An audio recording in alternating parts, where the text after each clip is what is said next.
అంటే చాలామంది ఏమంటున్నారంటే అక్కడ ఆయన లవ్ స్టోరీ చెప్పారు కదా కావ్యదే, అందరూ తెలిసిందే. అవసరమైతే నేను బయటకు వచ్చిన తర్వాత లేపుకెళ్ళిపోతా, నేను కప్పు కొట్టంగానే నేను ఎగిరికి వచ్చేస్తా అవి చెప్పారు. బయటకు వచ్చిన తర్వాత ఈవెన్ నా ఇంటర్వ్యూలో కానీ మిగతా ఇంటర్వ్యూలో కానీ ఆయన ఏంటంటే ఫోర్స్ చేయకూడదు మన అంటాం అనేసరికి ఏంటంటే దాన్ని కూడా ఫ్లిప్ అంటున్నారు.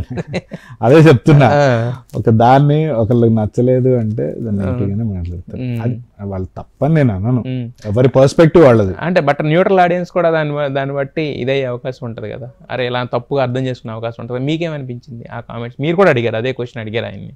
అంటే ఇద్దరి మధ్య ఏం జరిగింది, ఎందుకంటే ఎవరం లేం మనం, సో ఎవరి వర్షన్ వాళ్ళు చెప్పినప్పుడు మనం జడ్జ్ చేయకూడదు. యాక్చువల్లీ వాళ్ళిద్దరికే తెలుసు.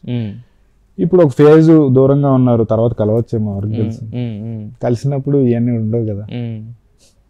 అంటే మీరు కూడా అడిగారు కదా అదే క్వశ్చన్, సేమ్ బజ్లో కూడా అడిగారు కదా.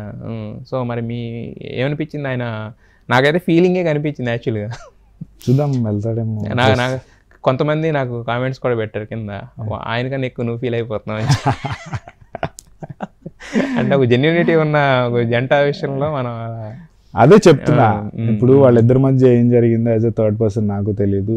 వాళ్ళు చెప్తే వాళ్ళ పర్స్పెక్టివ్ లో మనం జడ్జ్ చేయకూడదు. మన ఎక్కువ పర్సన్స్ ఇప్పుడు బ్యాడ్ ఫేజ్ నడుస్తుంది, ఫర్ టైం బీయింగ్ వదిలేస్తే తర్వాత సెట్ అవుతారా లేదా అవ్వరా అనేది వాళ్ళ personal. So I can't go and మీరే కదా ఎవరు కూడా వెళ్ళకూడదు.